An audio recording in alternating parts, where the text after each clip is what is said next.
ना जाने काल की कर डारे, किस विध ढल जा पासावे। अर्जी नाते सरते मौत खुड़क दी, उनानू केड़ा हासावे। फिर उनसे पूछा, क्या आप कभी प्रसन्न नहीं होते, ऐसे कैसे जी रहे हो? तब उन्होंने बताया कि मैं प्रसन्न होता हूँ, साध मिले साढ़े शादी होंदी, विछड़ द्या दिलगिरी वे, अख दे नानक सुनो जिहाना, ये मुश्किल हाल फकीरी वे। नानक साहिब जी कह रहे हैं कि जब मेरे भक्त, मेरी साध संगत यहाँ आती है सत्संग श्रवण करने के लिए, तो मेरी खुशी का कोई ठिकाना नहीं हो रहता। वो हमारे साथी है, वो हमारी खुशी है। और जब ये वापस जाते हैं संसार में यहाँ से, तो फिर मुझे दिलगिरी होती है, बहुत परेशानी, दुख हो जाता है, चिंता लग जाती है कि कहीं ऐसा ना हो ये मेरे बच्चों को, जिनको मैंने मुश्किल से मार्ग पर लाया है, सत्य बताया है, परमात्मा का सच्चा ज्ञान समझाया है, कहीं कोई काल, क्योंकि संसार में इस ज्ञान के जानने वाले व्यक्ति नहीं हैं। एक अकेला एक संत होता है जो सतमार्ग देता है, असंतों की गिनती नहीं होती। उनसे प्रभावित अन्य श्रद्धालु भी फिर उसी की बोली बोलते हैं, वही क्रियाएं करते हैं। तो नानक साहिब जी कहा करते कि मुझे फिर चिंता बन जाती है, कहीं मेरी फसल में कीड़ा ना लग जा, यानी कोई काल का दूत इनको भ्रमित ना कर दे, इनका जीवन नष्ट हो जा। कहते हैं साध मिले साढ़ा शादी होंगी, जब ये वापस आते हैं एज इट इज, तो मेरी खुशी का ठिकाना नहीं रहता कि परमात्मा की दया से अभी ये बचे हुए हैं। और विछड़ जा दिलगिरी वे, जब ये यहाँ से जाते हैं तब मुझे बड़ी परेशानी होती है, मुझे चिंता बन जाती है। क्यों बन जाती है? अख दे नानक सुनो जिहाना, मुश्किल हाल फकीरी वे। फकीरी में भक्ति, फकीर का अर्थ होता है सभी बुराइयों से हटकर सबका परित्याग करके भक्ति करे। तो जैसे भी बुराइयां कुरीतियां संतों ने हटाने की चेष्टा की, तो अन्य समाज ने उसको लगाने की चेष्टा की। तो जिस कारण से भक्त और संसार के अंदर सदा से ही विरोध बना रहा, क्योंकि संसार की जो रीतियां रिवाज हैं वो काल प्रेरित है, वो यही रहने की है। और संतों की मर्यादा इस काल की मर्यादाओं से हटकर है, वो भक्ति बाधक है। इसलिए अन्य समाज के लोग कहते हैं देखो इन्होंने तो माता धोकनी भी छोड़ दी, इन्होंने तो बाबा श्याम जी भी नहीं पूज रहे हैं, ये तो ऐसे भी नहीं कर रहे हैं, ये तो दिवाली भी नहीं मना रहे हैं, ये कैसे हो गए हैं, इन तो बट्ठा बैठा दिया। एक भक्त बतावा था, कहने लगा जी आज 10 वर्ष हो गए हमने कोई त्योहार नहीं मना लिया। नाम लिया था उसने उस दिन, फिर वो अपने दुख गिनावा था, कह रहा था जी हमने 10 वर्ष हो गए हमारा त्योहार नहीं मन लिया, ना होली ना दिवाली ना तीज ना कोई अन्य। क्या कारण? कि हमारा परिवार है, कभी तो हमारे घर में कोई खुद जवान भाई की मृत्यु हो जाती है, 1 वर्ष उसकी चिंता पूरी होती है, तब तक दूसरा कोई रिश्तेदार निकट में, जैसे बहन का पति मर गया, फिर त्योहार मने नहीं, फिर कोई बिल्कुल साथ में का केताऊ का मर गया जवान, फिर ऐसे फिर लड़का मर गया। 10 वर्ष हो गए हमने त्योहार नहीं मना लिया। तो फिर इन त्योहारों को किस लिए मनाते हैं? या तो फिर भी मनाओ अगर इतने कंपलसरी है तो। ये कहने का भाव ये है यहाँ कुछ मनाने की जरूरत ना है, यहाँ तो भगवान के गुण गान की आवश्यकता है। और उस समय को याद रखे, ये जाने का समय याद रखे। अब हम कितने मूर्ख बना रखे हैं। ये दास सत्संग करने जाया करता था, तो वहाँ ऐसे ही भक्तों के साथ हमारे जो एक आध भक्त नाम लेता, वहाँ पाठ करते, हम 2-3 दिन रुकते, तो एक व्यक्ति जैसे ही बुला लेते जी आज उस ज्ञान समझ लो, वो बुला ले उसको, वो बैठ कर लगा एंड बैंड बोलन। कहते भक्ति तो अपने मनमय होती है, गुरु बनाने से क्या भक्ति होती है, ले कर दे दे और करके खा ले, बस यही सब कुछ होता है। काफ़ी ऐसी ऐसी बातें करता रहा, समझाने की चेष्टा की, नहीं माना, क्योंकि उसका 10-15 किले एकड़ ज़मीन थी, अच्छा ट्यूबवेल ला रखा था खेतों में, तो उसने फिर क्या जरूरत थी, क्या आवश्यकता समझा था वो भगवान की, युवा शरीर था। काफ़ी समझाने की चेष्टा की, एंड बैंड बोलता रहा, उठ कर चला गया। खान पीन की उम्र है और भी अब फांसी लगा रहे हो आप, बीड़ी नहीं पीनी, शराब नहीं पीनी, मांस नहीं खाना, नाचना कूदना नहीं है, इनों के घर उठ कर चला गया। और कहता है कि भक्ति तो बुढ़ापे में करया करें, वृद्ध अवस्था हो जा। तो उसको बता भाई बुढ़ापे में भक्ति कठिन हो जाएगी जब पहले से स्टार्ट ना हुई तय, क्योंकि बुढ़ापे में तो फिर सारी ये आपदाएं आती हैं, कभी आंख बनवानी, कभी दांत पड़वाने, कदे पिंडी भड़के, कभी सिर में दर्द, और बड़ा परिवार हो जाता है, कदे कोई बीमार, कोई किसी की मृत्यु, वह सारी उस वृद्ध के चोट लगा करें। और कदे खांसी सतावे, कदे और 100 समस्याएं हो जाती हैं, उठ के बैठा जाना, और क्या पता वृद्ध अवस्था तक प्राणी जीवित रहेगा कि ना रहेगा। तो भक्ति के लिए तो संतों ने बताया है, सदग्रंथों में भी यही लिखा पाया है कि भक्ति के लिए जब भी बच्चा 3 वर्ष का हो जा, बोलने लग जा, 3 वर्ष के बालक को उपदेश दिला देना चाहिए, जैसा भी करे वो थोड़ा बहुत करता रहेगा। क्योंकि घर में जब चर्चा चलती है, मंत्र चलेंगे तो वो भी बोलेगा, अपने आप बोलता रहेगा, बच्चे को ज़्यादा असर होता है, प्रभाव बनता है। तो 3 वर्ष तक बच्चा माता पिता के आश्रित होता है। माता पिता ने दीक्षा ले ली, मर्यादा में रहेंगे तो परमात्मा उनके उस स्तर के बच्चों की भी रक्षा करेंगे,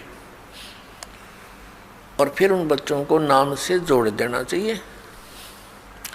तो फिर क्या देखा, 1 महीने के बाद फिर उसी गांव में, नगर में जाने का परमात्मा ने संयोग बनाया, सत्संग था। तो दूसरी बार जब दास गया, वहाँ पता चला कि वो व्यक्ति जो यहाँ वाद विवाद करे था, वो उसकी मृत्यु होगी। और मृत्यु भी कैसे होगी, कैसे हुई, बड़ी दर्दनाक तरीके थे। उसका अपना एक कुआं था, इस साइड की बात है, बाडड़ा साइड की, हरियाणा की। उसका अपना एक कुआं था, उस कुएं में नीचे जल था, कुएं में से वो ट्यूबवेल चलाते हैं, तो सारा दिन ट्यूबवेल चलाया, पानी कुछ नीचे चला जाता है, वो पानी नीचे चला गया कुएं का। और वो स्नान करने के लिए वो क्या करता था, उस कुएं में ही उसने नीचे पत्थर की पैड़ी सी लगा रखी थी, उन पर बैठकर स्नान करता था। जब कुएं का पानी भरा होता था तो वो ऊपर की पैड़ियों पर बैठकर वहीं नहा लेता था। और फिर क्या, उस दिन पानी गया, नीचे उतर, और उसने सोचा इस नीचे वाली पैड़ी पर बैठकर नहा लूं, और दायरा कम से कम 5 फुट नीचे। उसने ध्यान किया नहीं, वो नीचे जाया तो उस पैड़ी पर काई लगी हुई थी, पैर फिसल गया और कुएं में गिर गया। उसने चेष्टा की पैड़ी को पकड़ने की, वो उसके हाथ की रेंज से बाहर हो गई और उसके अंदर वो डूब कर मर गया। सारी रात ढूंढते रहे उनके घर वाले, बच्चा आया नहीं, कहाँ गया, कैसे है। खोजते खोजते सुबह देखा तो कपड़े और जूते बाहर रखे हैं, अंदर कुएं में मरकर ऊपर तैर रहा है।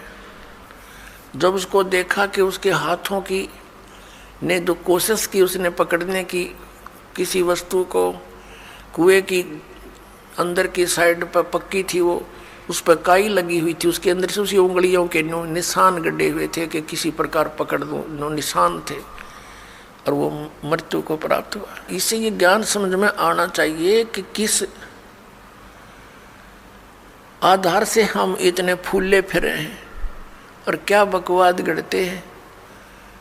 अब वो वृद्ध होया ना, भक्ति उसने करी नहीं, अब पता नहीं कहाँ धक्के खाता फिरेगा, कोई गधा बनेगा, कुत्ता बनेगा। तो पुण्यात्मा इन बातों को याद रखे। अब उसकी मौत क्यों कर हुई होगी, आसानी से नहीं हुई होगी, रोया होगा, चिंगाड़ा होगा, न चिल्लाया होगा, बचा लो बचा लो। बचानी है कोई याद भी ना करे, वहाँ कौन बचावे, वहाँ भगवान बचावे, अठा के बाहर ले आवे। उस समर्थ शक्ति की ओट होता है, उसका सहारा मिले। प्रहलाद बचाया, ध्रुव बचाया, मीराबाई बचाई, कितने प्रमाण देख लो जो अब लाखों की संख्या में यहाँ बचा रहे हैं भगवान। तो हमने परमात्मा की शरण अति शीघ्र ग्रहण करनी चाहिए। तो यहाँ भगवान ने हमें बताया है, परमेश्वर ने हमें याद दिलाया है कि झूठे सुख को सुख कहे ये मान रहा मनमोद, ये सकल चबीना काल का, और कुछ मुख में कुछ गोद है। राम नाम कड़ुआ लगे, राम नाम कड़ुआ लगे, मीठे लगे दाम, दुविधा में दोनों गए, हे माया मिली ना राम।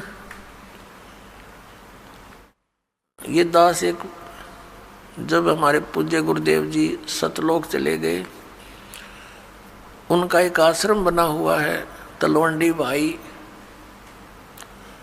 जिला फिरोजपुर के अंदर। तलवंडी भाई बोलते हैं उसको, छोटा सा कस्बा मंडी है, वहाँ आश्रम, और भी कई आश्रम हैं। बोगा के अंदर एक, खन्ना में भी था, एक नजफगढ़ के अंदर थे उनका आश्रम। तो तलवंडी भाई के अंदर उनके शिष्य बने हुए थे। तो वहाँ ये दास जाता था सेकंड संडे को सत्संग करने के लिए। उन्हीं की प्रार्थना पर कि एक सत्संग यहाँ कर जाया करो, गुरुदेव चले गए हैं। तो वहाँ उनका कोई रिलेटिव आया हुआ था, किसी वृद्धा की मृत्यु पर शोक व्यक्त कर, बुढ़िया मर गई थी कोई। वो शुक्र को आए थे, शनिवार को जाने की तैयारी कर रहे थे 12-1 बजे से। तब उन्होंने कहा कि आप सत्संग सुनकर जाना। जो हमारे गुरुदेव के शिष्य थे, वहाँ सेठ थे, लाला जी थे। कल सत्संग होगा 9 बजे, गर्मियों के दिन थे कि कल 9 बजे ही सत्संग शुरू होगा, 11 बजे तक सत्संग होता है, सत्संग सुनकर फिर जाना। कहने लगा मैंने बहुत सत्संग सुने हैं, गुरु भी बना रखे है, ऐसी कोई बात नहीं। उन्होंने कहा आपने सत्संग भी सुन रखे होंगे, गुरु भी बना रखे होंगे, लेकिन ये सत्संग उनसे भिन्न है, इसलिए हम प्रार्थना करते हैं। वो कहने लगा नहीं, मुझे बहुत आवश्यक कार्य है, कल संडे को एक पार्टी आवेगी, उसके साथ मेरा एग्रीमेंट होएगा, और एक मुझे उसमें लगभग 5 लाख रुपए का बेनिफिट है, तो इसलिए मेरा जाना कंपलसरी है। उन्होंने कहा कोई बात नहीं, संडे को 1-2 बजे आते होंगे। हाँ 1-2 बजे आएंगे, तो आप सुबह निकल जाना, 12 बजे चलोगे, जब 3 बजे तक पहुंच जाओगे, 4 बजे। चंडीगढ़ जाना था उसने। कहने का भाव उसने कतई नहीं मानी और चल पड़ा। पूरा परिवार था, यानी 4 सदस्य थे घर के, वो 2 पति पत्नी, 2 उनके बच्चे। अम्बाला के पास आकर के एक ट्रक खड़ा था, बजरी से भरा हुआ, और उसके पिछले टायर निकाल रखे थे, जैक ला रखा था, और उसने तो 5 लाख दिखाई दे थे, अनुबंध एग्रीमेंट दिखा था और कुछ ना दिखा। पूरी स्पीड से जा रहा था, मारुति कार थी, उस ट्रक के नीचे घुस गए। प्रथम तो वो लागते मर लिए होंगे, रही खी कसर काट दी और जय कट गया, और पूरा लोडेड ट्रक उनके ऊपर पड़ गया। वहीं पर एट द सपोर्ट 4 मर गए। अब चाट ले उस 5 लाख ने, सर पैदल ले। अब परमात्मा कहते हैं जो काम करने का था उसके तो निकट भी नहीं आते, सारा दिन यही गोबर के बूंद की तरह इसने इकट्ठा करने पर लगे रहते और ये यहीं रह जाता है। तो यहाँ परमात्मा कहते हैं राम नाम कड़ुआ लागे मीठे लागे दाम, और दुविधा में दोनों गए ये माया मिली ना राम। इसलिए परमात्मा हमें याद दिलाते हैं, मात पिता मिल जाएंगे 184 माँ, सतगुरु सेवा और बंदगी भाई फेर मिलन की ना। जिस परिवार को तू अपना जानकर और इसी के पालन पोषण में और इन्हीं की लोक लाज में भगवान से दूर रह रहा है भोले आत्मा, ये माता पिता तो तुझे अन्य शरीरों में भी मिल जाएंगे। कुत्ते के यहाँ जन्म होगा वहाँ माता पिता, गधे के घर जन्म होगा तेरा वहाँ माता पिता, बस पक्षी बनेगा वहाँ माता पिता, और अन्य फिर मनुष्य जीवन भी प्राप्त होगा फिर भी माता पिता। माता पिता मिल जाएंगे 184 माँ, और सतगुरु सेवा और ये बंदगी ये भक्ति भाई फेर मिलन की ना। अब परमात्मा फिर कैसी गहरी चोट इस आत्मा का लगाते हैं ताकि या कुछ फड़फड़ी ले ले, कुछ जाग जा, कुछ असर हो जाए इसका कुछ।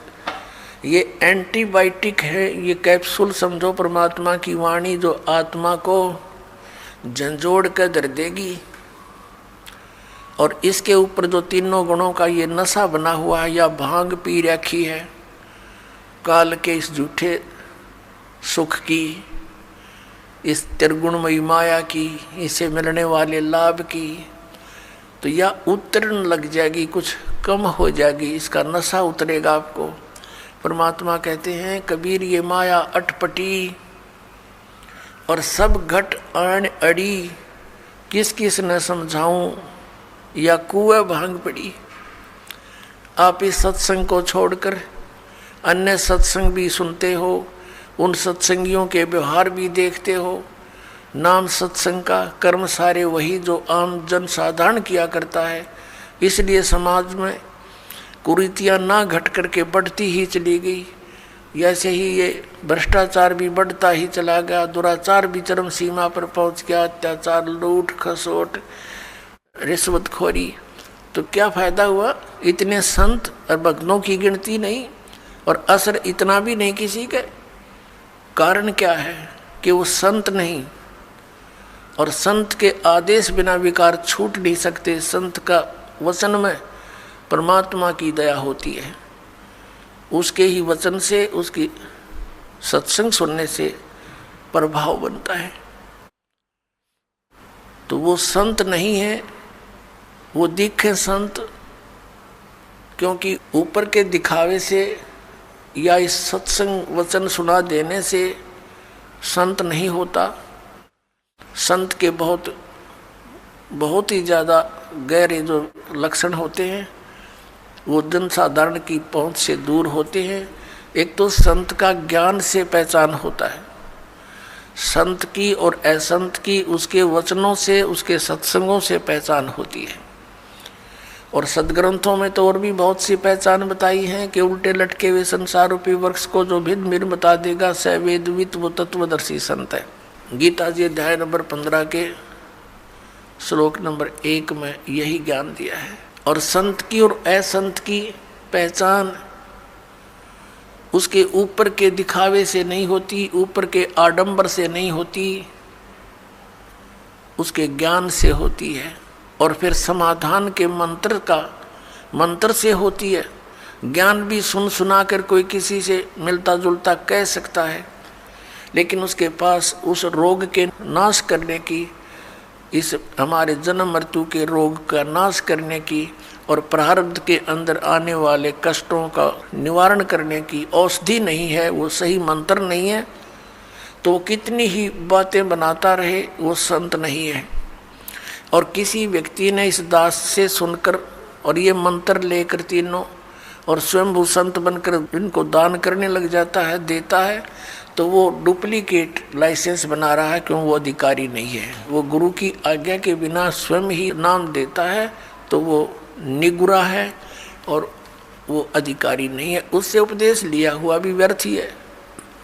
तो इन सब बातों से हमने सावधान रहना है। अब क्या बताते हैं परमात्मा? कंठी माला सुमरणी पैरे से क्या हो, ऊपर डूंडा साध का अंतर राख्या खो। ऊपर तो साध का डूंडा पीट रखा, जैसे कंठी माला तिलक दाढ़ी दूढ़ी बढ़ा रखी, लाल कपड़े डाल रखे, ऐसा दिखे जैसे बड़ा महापुरुष होगा, और अंदर भक्ति ना ज्ञान एक आने का। कहते ऊपर डूंडा साध का, ऊपर लोग दिखावा तिसा दिखे भाई, कति आदमी ने सोचा भगवान से मिल रहा होगा और अंदर खख नहीं उसके, तो उसका ज्ञान से पता लगेगा, उसकी बोली से पता लगता है। जैसे धर्मदास जी को जब ज्ञान हुआ, आदरणीय धर्मदास साहिब जी को, और परमात्मा उनसे बिछुड़ गए थे, उसके वियोग में संतों से मिलते थे और उन संतों से प्रश्न करते थे वो कि ब्रह्मा विष्णु महेश के माता पिता कौन है। गीता जी अध्याय नंबर 18 के श्लोक नंबर 62 में जो गीता ज्ञान दाता किसी अन्य भगवान की शरण में जाने को कहता है, वो भगवान, वो परमात्मा कौन है, तो वो उसका जवाब नहीं दे पाते थे। वो वही बोली बोलते थे जो पहले बोला करते थे, ये तो अजरो अमर है, सर्वेश्वर है, महेश्वर है। तो उठकर चल पड़ता था कि ये संत नहीं असंत है। तो संत और असंत की बोली से पता लगे। कबीर परमेश्वर जी कहते हैं, खरना होवे केहरी कभू सिंह की खाल उठाए। यदि गधे को सिंह की यानी शेर की खाल पहना दी, ऊपर का कवर उसका, वो उस मात्र से सिंह नहीं बन जाता, शेर नहीं बन जाता, दिखता शेर है बिल्कुल। एक समय एक कुमार ने कुबद सूझगी, उसने कितने कोई शेर की खाल पाएगी पड़ी हुई, शेर मरा पा गया, उसने वो खाल खुल तार तोड़ लिया उसकी कितने काट पीट के, और उसने अपने गधे पर डाल दी, पूरी फट कर दी, और उसको रात के समय खेतों में छोड़ दे, वो जाके किसानों की फसल खावे। रखवाले देखें चांद की चांदनी में निकट जावें, क्या बढ़ गया क्या आ गया, देखे वहाँ पर शेर खड़ा है, फसल खा रहा है, शेर सिंह, तो वो भाग ले बुरी तरह, गाँव में आकर रुक गए, मर गए, शेर आ रहा, शेर आ गया। अब रखवालों ने उधर जाना भी छोड़ दिया कि रात में शेर आवर फसल खावे, काफ़ी चर्चा का विषय बन गया। एक दूसरे कुम्हार को पता चला कि भाई शेर फसल तो खा नहीं सकता, देखते हैं कोई गधे पे खाल ना डाल रखी हो किसी ने। उसने सोचा कि भी चल पहचान करते हैं, गांव वालों से कहा भी चलो आज शेर पकड़ते हैं। वो कहने लगे नहीं भाई नहीं, उधर नहीं जाना। वो कहने लगा भी चलो तुम मेरे साथ चलो, वृक्षों पर बैठ जाना ऊंचे चढ़कर।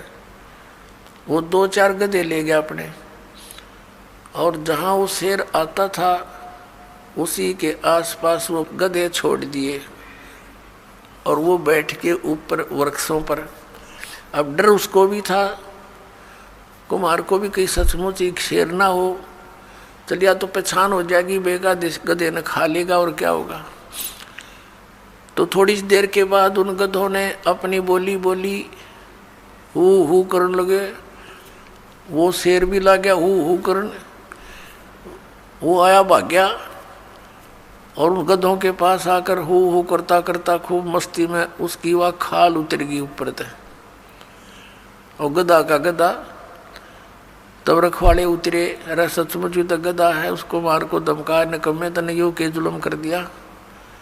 तो पुण्यात्मा परमात्मा कहते हैं कि गधे की और शेर की पहचान उसकी आवाज़ से होती है। वो भी हू करता है, जब कहने लगे भाई यूँ तो गधा है, शेर को नहीं, शेर की आवाज़ को नहीं, वह बोली ही नहीं है शेर वाली, तो इस प्रकार संत और असंत का ज्ञान उसके वचनों से, उसके सत्संग से, उसके ज्ञान से होता है। अब परमात्मा हमें याद दिलाते हैं, अगम निगम को खोज ले, बुद्धि विवेक विचारे, उदय अस्त का राज मिले, तो बिन नाम बेगारे। अपने आत्मा हम तो ये सोचते हैं कि हमें कोई अच्छी पोस्ट मिल जाए, हमें कोई अच्छा राज पद प्राप्त हो जाए, एमएलए, एमपी, मंत्री, मुख्यमंत्री, प्रधानमंत्री, राष्ट्रपति बन जावा। अब परमात्मा हमें क्या याद दिलाते हैं कि जिस वस्तु की तुम चाह कर रहे हो, ये मनुष्य जीवन की चाह नहीं है, ये तो बालकों का खिलौने हैं, बच्चों की चाह है, इस टाइप की, भक्तों की इच्छा नहीं होती। उसके साथ साथ आप जी ने इसको गहराई से विचार करना होगा, सोचना होगा। जैसे एक पोलैंड देश का पूरा कैबिनेट, पूरा मंत्रिमंडल, जिसमें 96 व्यक्ति थे, एक जहाज में बैठ के, और किसी और अन्य मंत्री कोई मर गया था, उसका शोक व्यक्त करना थे, मुंह काट जावा थे उसकी, और वो उनका वायुयान दुर्घटनाग्रस्त हो गया, 96 के 96 मर गए, जिसमें से 85 तो वो मंत्रिमंडल के सदस्य थे, बाकी वो जहाज वाले कुछ एक दो होंगे। अब उनकी कितनी इच्छाएं होंगी, उन्होंने क्या क्या योजनाएं बना रखी होंगी। परमात्मा कहते हैं जो काम करने का था उसने स्टार्ट भी ना करते इन बकवादों में जीवन खो दिया, मनुष्य जीवन। आप यहाँ देखते हो, एक बार हरियाणा के एक मंत्रिमंडल ने शपथ ली, उसके 2 मंत्री एक ही हेलीकॉप्टर में दुर्घटनाग्रस्त हो गए। शपथ ली थी, 2-4-10 दिन हुए थे बनाने और खत्म हुए। ऐसे ही एक मुख्यमंत्री आंध्र प्रदेश का, एक अरुणाचल प्रदेश का, हेलीकॉप्टर में जा रहे थे, आगे उनकी इंतज़ार में, उनके स्वागत में, उनका माला डालने के लिए लोग खड़े थे अपने स्वार्थवश, और वो दुर्घटनाग्रस्त हो गए। एक की तो 3 दिन में लाश मिली थी और एक की 1 हफ्ते में गिद्दड़ घसीटे थे उन्हें। पुण्यात्मा, इस तत्व ज्ञान से आपके हृदय में केवल भगवान शेष रह जाएगा जो ज्ञान ध्यान से सुनोगे तो। ये काम करण के मनुष्य जीवन के, अब हम एक परमात्मा से दूर होकर तत्व ज्ञान के अभाव से उस गोबर के भूंड की तरह इस माया रूपी गोबर को इकट्ठा करने में लगे रहते हैं, और रास्ते में हमारी मृत्यु हो जाती है। जैसे गोबर के भूंड होते हैं, देखे होंगे खेतों में, भैंस गाय गोबर चौथ कर देती है, गोबर कर देती है, और वो दोनों भूंड और भूंडनी, वो पति पत्नी, उस सारे गोबर ने इकट्ठा कर कर और बिल में ठोक लेंगे, गोली बना बना के, उसको ऊपर का रेत लगा के कोई पिछाड़ ना ले के रखा है छुपा के, और ऐसे ढोते ढोते मर जाते हैं पशु के पैर तले आके, वो गोबर वहीं रह जाता दरा दरा। तो ये माया जोड़ जोड़ के बैंक भर दिए, अरे गधा बन के सैर सपट्टे करते फिरेंगे, जिनके पैसे लिए ये जैसे राजा लोग हैं, मंत्री है, मुख्यमंत्री, अन्य मंत्री या कोई राजपद पर बैठे हैं, कर्मचारी अधिकारी हैं, ये जनता के टैक्स से मौज मार रहे हैं और कर लगा रखा जनता पे, जिसमें गरीब आदमी भी अपने 10 नौहों की कमाई से कुछ करता है, वो भी टैक्स में जाता है और उस पर ये मौज करते हैं। जो इनका कर्तव्य बनता है उसको भूल कर ये भी केवल अपने ही स्वार्थ में, अपने ही उदर पूर्ति में लगे रहते हैं, जिस कारण से इनको प्रत्येक का कन कन देना पड़ेगा। किसी का गधा बनेगा, किसी का बैल बनेगा, किसी की भैंस बनेगी, गाय बनेगा। परमात्मा कहते तुमने उस दरगाह का मैल नहीं देखा और धर्मराज के तिल तिल का लेखा। जैसे एक गवर्नर था पंजाब और हिमाचल का, वो ज्वाइंट यानी 2 चार्ज थे उसके ऊपर, 2 का गवर्नर था अकेला। वो रिटायरमेंट पे था, 1-2 वर्ष रह रहे थे। उसने सोचा पहाड़ी क्षेत्र में हिली स्टेशन पर बहुत बड़ा बंगला बनाऊंगा और बुढ़ापे में वहाँ ठाठ से रहा करूँगा, शुद्ध वायु होगी, सैर सपट्टे वहाँ कराया करूँगा।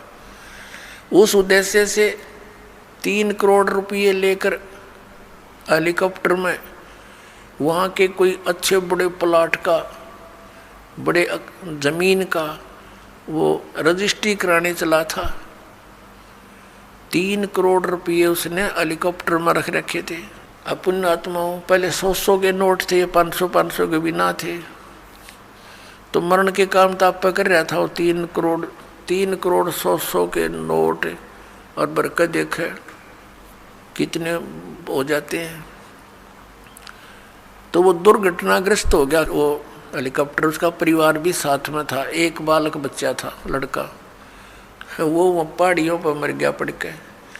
और वो नोट उड़ते फिरे, वो बकरी खावा उनने, फिर वो आकर जो भेड़ बकरी चरा रहे थे वो उठा ले गए गडरिए। फिर उनको फिर क्या देखा कि उसका जो अपना रेजिडेंस था वहाँ उसने तय खाना बना रखा और उसमें 40 करोड़ रुपया दे रखा। 40 करोड़ रुपया 100 के नोटों का मेरे ख्याल में 2 ट्रकों पर नहीं चल है। और वो छाती का लाए बैठा सांप की तरह उस पर सोए और वहाँ मर गया। वो रह गया दराया। अब क्या होगा? वो लाट साहब फिर गधा बनेगा और गेला उसकी पत्नी, और फिर क्या बनेंगे वहाँ? जिसके पैसे इकट्ठे कर रखे थे प्रत्येक का पाई का हिसाब चुकाएंगे। बहुत लंबा काम बना लिया उन्होंने अपने ऊपर। तो परमात्मा कहते हैं कि तुमने उस दरगाह का मैल नहीं देखा और धर्मराज के तिल तिल का लेखा। तो यहाँ परमात्मा हमें याद दिलाते हैं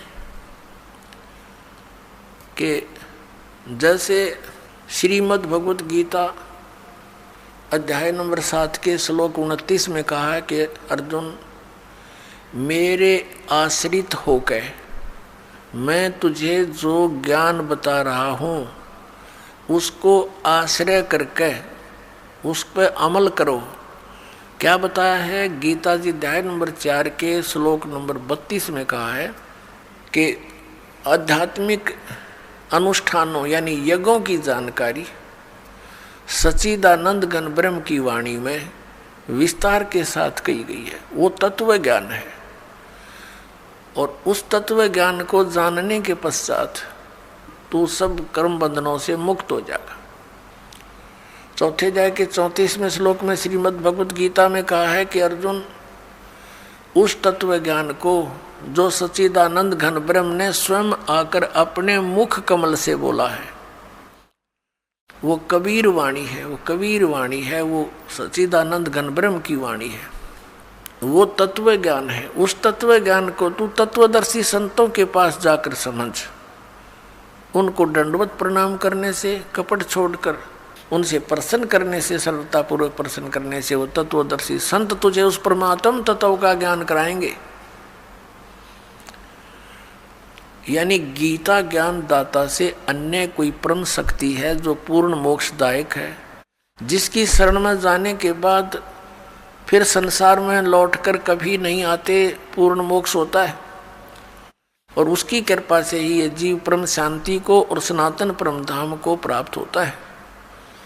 अपने विषय में गीता ज्ञानदाता कहता है कि अर्जुन, चौथे अध्याय के 5 और 9 में, दूसरे अध्याय के 12 श्लोक में गीता जी में, गीता अध्याय नंबर 10 के श्लोक नंबर 2 में कहता है, अर्जुन तेरे और मेरे बहुत जन्म हो चुके हैं, तू नहीं जानता, मैं जानता हूँ। तो इसे सिद्ध गीता ज्ञानदाता भी नाशवान है, इसकी भी जन्म मृत्यु होती है। गीता ज्ञानदाता कौन है? श्री कृष्ण में ये ब्रह्म बोल रहा है। अब ब्रह्म की पूजा करने से भी वो स्थान प्राप्त नहीं हो सकता जहाँ जाने के बाद साधक फिर लौटकर संसार में कभी नहीं आते, जो गीता जी अध्याय नंबर 15 के श्लोक नंबर 4 में कहा है। और फिर गीता जी अध्याय नंबर 18 के श्लोक नंबर 62 में कहा कि अर्जुन, तू सर्वभाव से उस परमेश्वर की शरण में जा, उसकी कृपा से ही तू परम शांति को और सनातन परम धाम को प्राप्त होगा। तो इससे सिद्ध हो गया कि उस गीता ज्ञानदाता से अन्य कोई परमेश्वर है जिसकी कृपा से वो सारा ये जन्म मृत्यु का ये झंझट, ये रोग, ये कति कटेगा और उसी से परम शांति होगी। अपने विषय में गीता ज्ञानदाता 8वें अध्याय के 5 और 7 श्लोक में कहता है कि तू युद्ध भी कर, मेरी भक्ति भी कर, यानी मेरी शरण में रहेगा, युद्ध तो करना पड़ेगा तुझे। इससे परम शांति नहीं हो सकती। जन्म मरण का रोग नहीं कट सकता, क्योंकि वो स्वयं भी जन्म मृत्यु के अंदर है, गीता ज्ञानदाता।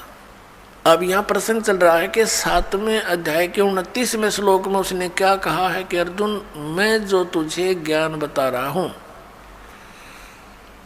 और उस ज्ञान को जो आश्रय करके तत्वदर्शी संत की खोज कर लेता है और जो केवल जरा और मरण से छूटने का ही प्रयत्न कर रहा है, तो वो उस तत्ब्रह्म को और संपूर्ण अध्यात्म ज्ञान को और सभी कर्मों को समझ चुका है, सभी कर्मों से परिचित है। जो व्यक्ति जरा और मरण से ही छूटने का प्रयत्न करता है, संसार की किसी अन्य वस्तु की डिमांड नहीं करता है,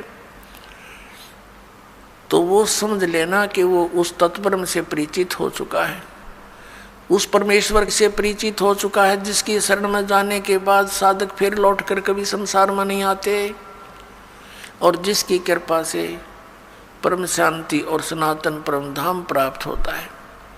अब जरा माने वृद्ध अवस्था, बुढ़ापा, और मरण माने मृत्यु। जरा और मरण से जो छूटने का प्रयत्न करते हैं वो उस तत्ब्रह्म से परिचित है। अब अर्जुन ने 8वें अध्याय के प्रथम मंत्र में पूछा, 7वें अध्याय में केवल 30 मंत्र हैं, 29 में आपको सुना दिया और 30 श्लोक में ये कहता है गीता ज्ञानदाता कि अंत समय में जो केवल मुझे ही जानते हैं तो वो मुझे ही जानते हैं, वो मेरे तक ही सीमित रह जाते हैं। फिर 8वें अध्याय के प्रथम मंत्र में अर्जुन ने पूछा, फिर किम तत्ब्रह्म, जिसको जानने के बाद प्राणी जरा और मरण से ही छूटने का प्रयत्न करता, वो किम तत्ब्रह्म, उसके विषय में बताया है कि वो परम अक्षर ब्रह्म है। 8वें अध्याय के 3रे श्लोक में। गीता जी के अध्याय 8 के श्लोक नंबर 5 और 7 में तो वो अपनी भक्ति बताता है कि मेरी साधना कर, मुझ में भाव वाला बन, मुझे ही प्राप्त होगा, तो युद्ध भी कर।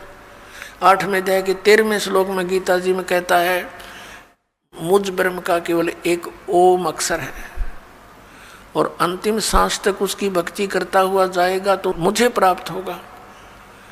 गीता जी अध्याय नंबर 8 के श्लोक नंबर 6 में एक विशेष निर्णायक ज्ञान दिया है कि अंत समय में जो जिसमें भावित होता है, जिसकी आस्था जिसके अंदर रह जाती है, वो उसी को प्राप्त होता है।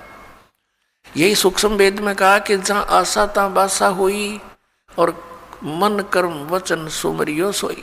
अब गीता जी अध्याय नंबर 17 के श्लोक नंबर 23 में कहा है ओम तत्सत इति निर्देश है ब्रह्मण त्रिविध समर्थ ब्राह्मणा तेन वेदा च विहिता पुरा। ब्राह्मण माने तत्वदर्शी संत, वैसे ब्राह्मण का अर्थ होता ब्राह्मण से जो ब्रह्म पहचाने। अब जैसे ओरिजिनल सतगुरु तो कबीर साहब थे और कबीर साहब तो एक और ये नकली सतगुरुओं का अंत नहीं, ऐसे ही ब्राह्मण का अर्थ असली होता है वो व्यक्ति जिसने भगवान को जान लिया। बाकी ठीक है, छोटी मोटी को अन्य क्रियाओं से भी ब्राह्मण की पदवी कोई पा रहा है तो वो अलग ब्राह्मण है। कि ओम तत्सत इति निर्देश है ब्रह्मण। ब्रह्मण माने सच्चिदानंद घन ब्रह्म, यानी पूर्ण परमात्मा परम अक्षर ब्रह्म के पाने की, उसके सिमरण की इस 3 नाम का निर्देश है। ओम तत्सत इति निर्देश है। निर्देश माने फाइनल फैसला, डायरेक्शन।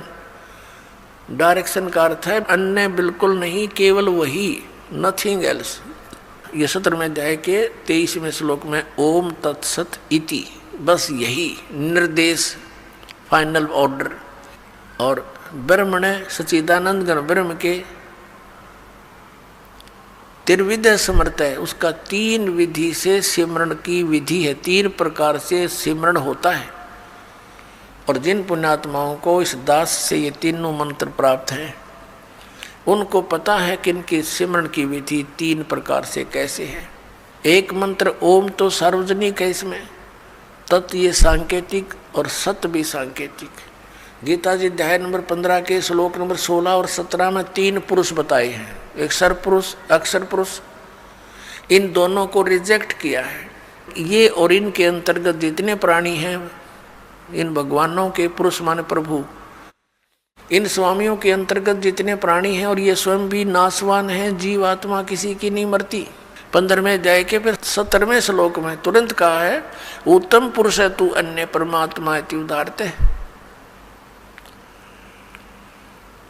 कि इन दोनों से गीता अध्याय 15 के श्लोक 16 में वर्णित सरपुरुष और अक्षर पुरुष, इन 2 प्रभुओं से उत्तम पुरुष, इनसे श्रेष्ठ पुरुष तो कोई और ही है, अन्य ही है। यह परमात्मा इति उदारतः, कहते हैं उत्तम पुरुष तू अन्य परमात्मा इति उदारतः, यह लोक तरम आविश्य विवर्ती अवैश्वर है। और वही परमात्मा कहा जाता है, वो श्रेष्ठ भगवान तो इन दोनों से कोई और है, सर पुरुष और अक्षर पुरुष से। वो कौन है? वो परम अक्षर पुरुष है, वो परम अक्षर ब्रह्म है। परम अक्षर पुरुष कहो चाहे परम अक्षर ब्रह्म कहो, सर पुरुष कहो चाहे सर ब्रह्म कहो, अक्षर पुरुष कहो चाहे अक्षर ब्रह्म कहो।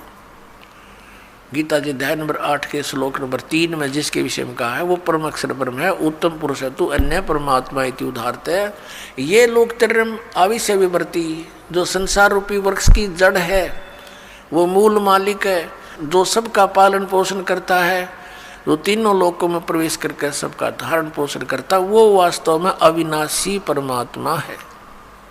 अब प्रसंग चल रहा है 8वें अध्याय के 5 और 7 मंत्र में। गीता ज्ञानदाता अपने विषय में बता रहा है कि मेरी भक्ति कर मुझे प्राप्त होगा, लेकिन ओम नाम का जाप कर, ओम नाम से जो परम गति होगी वो ब्रह्मलोक प्राप्ति है। ब्रह्मलोक में गए प्राणी फिर वापस आते हैं, जन्म मृत्यु में रहते हैं। और गीता ज्ञानदाता स्वयं भी कहता है, मेरे भी अर्जुन तेरे भी बहुत जन्म हो चुके, तो नहीं जानता। तो इससे पूर्ण मोक्ष और सनातन परम धाम और परम शांति नहीं हो सकती। गीता जी अध्याय नंबर 17 के श्लोक 23 में ओम तत्सत तीनों भगवानों के मंत्र हैं, सरपुरुष, अक्षर पुरुष और परम अक्षर पुरुष के। सर्वब्रह्म, अक्षर ब्रह्म और परम अक्षर ब्रह्म। तो सर्वब्रह्म कहो, इसको सीधा ब्रह्म भी बोल देते हैं, इसको ज्योत स्वरूपी निरंजन काल भी कहते हैं। इसका ओम मंत्र है, यो तो इसने डिक्लेयर कर ही रखा है। अब उस परमात्मा को पाने की ये 3 मंत्र की साधना है या पूजा नहीं है, या साधना है। जैसे जल पानी नीर, जैसे ये दंदन सतगुरु वाले देते 3 मंत्र, अकाल मूर्त सर्व स्वरूपी राम सतपुरुष, ये तो पाना है हमने, इसको तो खोजना है। जैसे जल पानी नीर करता रहे, पानी का पता है पृथ्वी में जल है, वो मिले कैसे, उसके वो साधन खरीदने पड़ेंगे, लाने पड़ेंगे, बोकी मारनी पड़ेगी। सांस उस वास की, ये 2 मंत्र का ओम और तत् ये सांकेतिक है, ये अक्षर पुरुष का मंत्र है जिसको परब्रह्म भी कहते हैं। तो इन दोनों मंत्रों का श्वास उश्वास से जाप करना होता है। ये सांस उश्वास की बोकी लगेंगी और फिर वो क्या होगा, जैसे बोकी का काम है पाइप को जल तक पहुंचा देना, इन दोनों से जल बाहर नहीं आएगा, मिलेगा नहीं। फिर तीसरा हैंड पंप लगाना पड़ेगा उस जल को बाहर निकालने के लिए, प्राप्त करने के लिए, वो भी सेवा पूजा है। ऐसे ही इन 2 मंत्रों से, जो सतनाम के 2 अक्षर का मंत्र है, एक ओम और एक तत्, सांकेतिक दास बताता है इस पृथ्वी पर 21 ब्रह्मांड में इस दास के अतिरिक्त ना इस नाम से कोई परिचित है 3 मंत्र से, और ना ही कोई अधिकारी है, ये सत्कर मान लेना। और कोई देता है तो धोखेबाज है। यदि कोई इस दास से लेकर के कहीं ये शुरू भी कर रखी होगी दुकान, का नीच तो पावेगा कहीं ना कहीं लुका छुपा, फिर समाज उससे भी बच के रहेगा और उसके फंसे हुए जाल के भक्तों को भी समझाने की चेष्टा करेगा कि गलत आदमी का फंस गए तुम। ऐसे तो ये दुश्मन पहले बतेरे थे, जिन भ्रमित कर दिया, डबो दिया देश का देश, पूरे मानव समाज को गुमराह कर रखा। भगवान के शत्रु हैं ये, परमात्मा के बच्चों को मिसगाइड किए बैठे। अब ओम और तत् ये तो सतनाम 2 अक्षर का, और ये राधा स्वामी के गुरुजी खुद कहते हैं जो 2 अक्षर का भेद बतावे सोए गुरु पूरा कहावे। इन 1 अक्षर का बिना बेरा था। 5 नाम काल के 5 उनका जाप करते हैं, जिस कारण से इनका मुखिया भी भूत की योनि प्राप्त किए हुए हैं और अपनी से सैबुकी में बढ़कर प्रवेश करके हुक्का पीवे और चूरमा खावे, रोटी खावे। अब खा यहीं पर खा धक्के, क्योंकि संत मिले नहीं और पिछली पुण्यकर्मी प्राणी थे ये महात्मा। आगे चार्जर ठीक मिला नहीं, सतभक्ति मिली नहीं, पिछली बैटरी डिस्चार्ज होगी, पुनक्सीन हो गए, भूता बनना था। फिर करोड़ों लोगों को गुमराह करने का दोष सिर पर रख ले गया, वो तो दुर्गति इसकी न्यारी होगी। ये सत्कर्माना पुण्यात्माओं, दास का कोई उससे भाई बंटवारा ना, कोई किसी चीज़ का हिस्से में साझा नहीं, वह उसको उनको कोई झूठ बोल कर जनता को अपने पीछे लगा कर उनका कोई हिस्सा लेता हूँ, नहीं। परमात्मा ने इस दास को वो ज्ञान दे दिया जो किसी के पास नहीं। इसके बिना जीव का कल्याण कति नहीं।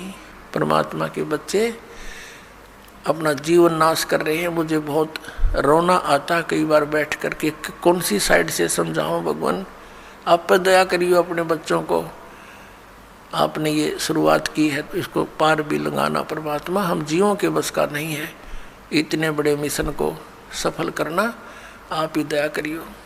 तो पुण्यात्मा जो प्रसंग चल रहा है कि जैसे हैंडपंप लगाया, बोकी पहुंच गई, पाइप भी नीचे चलेगी, बोकी का काम हो गया पूरा। अब पाइप जो है उसके ऊपर एक हैंडपंप लगाना पड़ेगा। अब वो हैंडपंप को भी फिर उसकी पूजा है, उसका सिमरण करना है, वो सारनाम है, ये सतनाम है 2 अक्षर का, एक ओम और तत्, और सत जो है ये सांकेतिक है, ये सारनाम है। तो ये पूरे प्रोसीजर का सिमरण करने से पूरा सिस्टम जब सिमरण लगेगा तो पूरे सिस्टम से पानी बाहर आएगा। तो हम पूजा नहीं करते, ये पूजा तो हम जल की करते हैं, हैंडपंप लगाए हैं, जल की पूजा कर रहे हैं। उस वस्तु को प्राप्ति के लिए जो भी हम साधन अपना रहे हैं वो तो साधन है।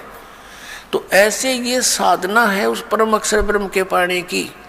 ओम तत्सत इति निर्देश ब्रह्मण है तिर्विधय समर्थ है, उस सच्चिदानंद घन ब्रह्म के सिमरण की, उसको प्राप्ति करने की ये 3 मंत्र का निर्देश है।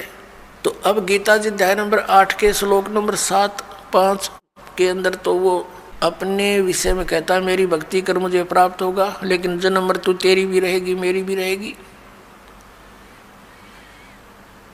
गीता जी अध्याय नंबर 8 के ही श्लोक नंबर 8, 9, 10 में गीता ज्ञानदाता कहता है कि उस परम अक्षर ब्रह्म आदि पुरुष परमेश्वर की भक्ति करने वाला उसी को प्राप्त होता है। उसके लिए इसने ऑप्शन छोड़ दिया कि मुझे मालूम नहीं, तत्वदर्शी संतों को पूछो।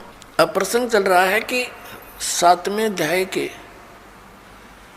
29वें श्लोक में कहा है कि अर्जुन जब तुझे पूरा अध्यात्म ज्ञान हो जाएगा और तत्व ज्ञान से उस तत्परम से परिचित हो जाएगा और सभी कर्मों से परिचित हो जाएगा, फिर वो प्राणी यहाँ की किसी वस्तु की डिमांड नहीं करता।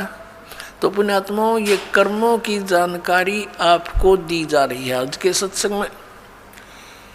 अब जैसे शंका आ जाती है कि एक तरफ तो विधान है परमात्मा का कि जैसे भी कर्म प्राणी करेगा उसका फल उसको अवश्य मिलेगा, दूसरी तरफ ये कहा जाता है गुरु बिन माला फेरते, गुरु बिन देते दान, गुरु बिन दोनों निष्फल हैं, चाहे पूछो वेद पुराण।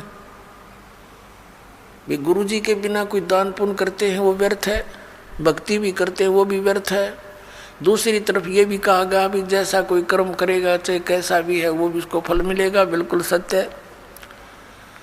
अब जैसे इन संतों ने मनमुखी जाप किए, किसी वेद के एक मंत्र को लेकर उसको सिद्ध करने के लिए सैकड़ों वर्ष बैठे रहे। अब परमात्मा के निमित्त किसी मंत्र को लेकर वेद के मंत्र का जाप रह रहकर करने से उसके अंदर सिद्धियां आ जाती हैं। सिंगल ओम नाम का जाप करने से भी सिद्धियां आ जाती हैं, क्योंकि कोई जड़ी है उसको एक अकेली जड़ी के खाने से कुछ अन्य लाभ है, और उस जड़ी को अन्य जड़ियों के साथ मिलाकर प्रयोग करने से वो कुछ और ही एक्स्ट्रा लाभ देता है। तो ऐसे इन मंत्रों को जानना आप। और फिर इनकी विधि के अंतर होता है। जैसे एक भक्त इसी बात से चला गया यहाँ से छोड़ करके, पहले तो आपने 7 मंत्रों के प्रथम मंत्र में भी वही मंत्र दे रखे हैं, सतनाम दिया, उसी को उल्ट सुलट करके ये दे दिया, ये क्या मंत्र हुए। तो ये अज्ञानी व्यक्ति जब तक ज्ञान समझ में नहीं आता वो नाम भी लेकर भी अपना जीवन व्यर्थ कर जाते हैं। तो पहले तो ये सोचना चाहिए कि जो ज्ञान दास दे रहा है वे वेदों में प्रमाणित है। फिर दूसरा, इस दास को पता है कि अकेला कौन से मंत्र से क्या लाभ होगा, उसको जोड़ देने से उसका क्या बेनिफिट होगा। तो इस प्रकार उसको अन्य तरीके से जाप करने से उसका क्या लाभ होगा, इस मंत्र से इसकी तरह जाप करने से उसका क्या लाभ होगा। तो ये डॉक्टर ही बता सकता है उस यूज ऑफ द मेडिसिन और उसके बेनिफिट। तो आप मरीज होकर के डॉक्टर के उसमें जो ट्रीटमेंट में ऑब्जेक्शन करते हैं तो वो कर्महीन इंसान होते हैं। अपनी आत्मा दूसरी कारण ये बन गया कि ये भोली आत्मा पहले दूध के जले हुए हैं, नकली संतों से नकली नाम जाप कर कर के ये थक चुके हैं। अब इनको ये भी हो जाता है कि कहीं यहाँ भी हम ऐसे ही डले ढोते रहें। तो उसके लिए प्रार्थना करता है दास बार बार के उपदेश लेने से पहले आप जी पूर्ण रूप से अपनी शंकाओं का निवारण करवाएं, और फिर दीक्षा लो। 10 दिन पीछे ले लो, महीना पीछे ले लो, इतने दिन बीत गए और 10 दिन सही, 1 महीने 2 महीने पीछे ले लो। और जब उपदेश लेने के बाद फिर गुरुजी के वचनों में अविश्वास होना, ये आपका दुर्भाग्य होगा। इस दास के एक भी वचन पर आपको किसी भी प्रकार का अविश्वास नहीं होना चाहिए, ये ब्लाइंड फेथ करना पड़ेगा। और आप जी ने ब्लाइंड फेथ किया क्योंकि उन नकलियों के पास किया, उन्होंने आपकी भावना का, आपकी श्रद्धा का, आपके डिवोशन का दुरुपयोग किया। उनको ज्ञान था नहीं। आप जी पूरे मानव समाज ने ये सोचा गुरु जी जो कहते हैं वो सही होता है। अब वहाँ दूध के जड़े हुए, अब यहाँ छाछ को भी फूंक मारने लग गए तुम। तो पहले उसको टेस्ट कर ले, बाद में ऑब्जेक्शन करें। यानी नाम लेने के बाद फिर मन में दोष आता है तो आप नाम रहित हो जाते हो। ये बहुत भयंकर और नाजुक दौर होता है इस भक्ति का। और काल ये चाहता है, उसने इसीलिए तो सारा जुगाड़ जोड़ रखा, नकली नरेश संत बना दिए।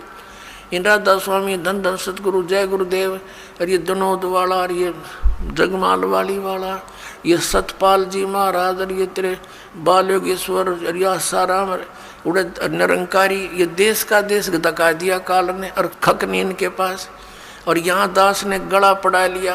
15 साल हो गए रह रहकर इस ज्ञान को सुनाते। आपके इसी ज्ञान को सुनाने के कारण, आप तक सत्य को पहुँचाने के लिए इस दास के ऊपर कितने बुरे आरोप लगाए गए, जेल में डाल दिया, क्रोथा कांड करवा दिया इन दुष्ट लोगों ने, क्योंकि इनकी रोजी रोटी बंद हुई थी। ठीक है, दास ने तो हथेली पर जान दर रखी है। भगवान का आदेश हो गया कि बेटा उठा दे ढूंढा और मैं तेरे साथ रहूँगा। तो फिर अब जो भी होगा, अब तो या तो ये नकली रहेंगे या दास रहेगा।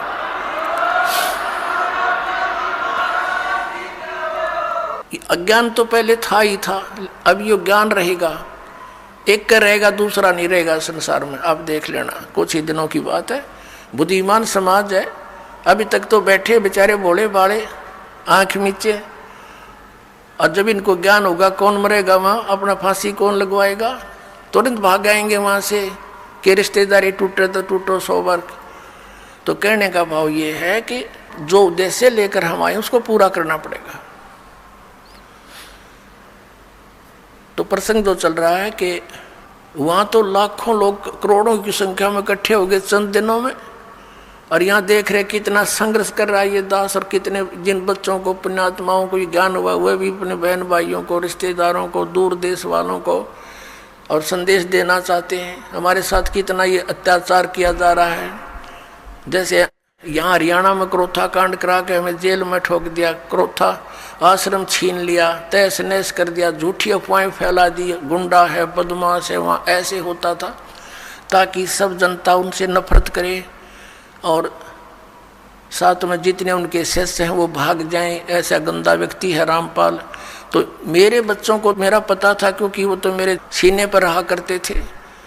वो एक भी टस से मस नहीं हुआ और ना ही हो सकता। और जितना अब जहाँ भी प्रचार करने गए हमारे बच्चे मध्य प्रदेश में, वहाँ पर ठोक दिए जेलों में। लेकिन ये बेपरवाह हैं, ये तो और दूनी उमंग से गए, क्योंकि उनको मालूम है हमारे साथ भगवान है, सत्य है, सभी बहन भाई हमारे हैं। ये काल प्रेरणा से ही विरोध कर रहे हैं। तो पुण्यात्माओं, ये संघर्ष आप जी ने सब न करना पड़ेगा मिलकर। जब ज्ञान हो जाएगा, लड़ना नहीं है किसी से, लड़ने से तुम्हारा मिशन फेल हो जाएगा। कि किसके साथ लड़े, वो भी तो अपने बच्चे भाई बहन हैं, सभी मजहब धर्मों के, क्योंकि हम एक पिता की संतान है। ये हृदय से सोच लेना, फॉर्मलिटी मत समझना। सच्चाई ये है, हम किसके साथ मरे। परमात्मा आए थे कबीर जी, उनके साथ कितना अत्याचार किया था और किसी को उन्होंने एक शब्द भी अप नहीं बोला।